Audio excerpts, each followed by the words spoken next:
மதுரையில் நடந்த மீனாட்சி சுந்தரேஸ்வரர் திருமணத்திற்கு கள்ளழகர் வரவில்லை.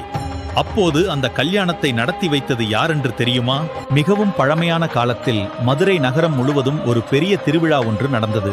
அது மீனாட்சி அம்மன் மற்றும் சுந்தரேஸ்வரர் திருக்கல்யாணம். இந்த தெய்வீக கல்யாணத்திற்கு மீனாட்சி அம்மனின் அண்ணனாக கருதப்படும் கள்ளழகர் அழகர் கோவிலிலிருந்து மதுரைக்கு புறப்பட்டார். கள்ளழகர் மதுரைக்கு வரும் வழியில் அவரை காண பக்தர்கள் அலைகடலாக திரண்டிருந்தார்கள். அந்த பக்தியை கண்டு மகிழ்ந்ததால் அவர் மதுரையை அடையும் முன்னே திருமண நேரம் வந்துவிட்டது. அந்த நேரத்தில் மதுரையில் இருக்கும் கூடலழகர் பெருமாள் தான் மீனாட்சி அம்மன சுந்தரேஸ்வரிடம் கன்னியாதானம் செய்து அந்த தெய்வீக கல்யாணத்தை நடத்தி வைத்தார். பின் கூடலழகர் பெருமாள் கிளிமுக்கு அழகர் அவதாரத்தில் கள்ளழகரை சந்தித்து மதுரையில் நடந்த திருக்கல்யாணத்தின் முழு நிகழ்வையும் விவரமாக கூறினார். இந்த செய்தி கள்ளழகருக்கு தெரிந்தவுடன் அவர் தனது பயணத்தை நிறுத்திக் கொண்டு தனது பக்தர்களுக்கு அருள்பாலித்து அங்கிருந்து புறப்பட்டார். அதனால்தான் இன்று வரை கள்ளழகர் மதுரைக்குள் வராமல் வைகை ஆற்றில் இறங்கி திரும்பிச் செல்கிறார். அந்த நிகழ்வை நினைவுகூரும் திருவிழாவே இன்றும் நடைபெறுகிறது.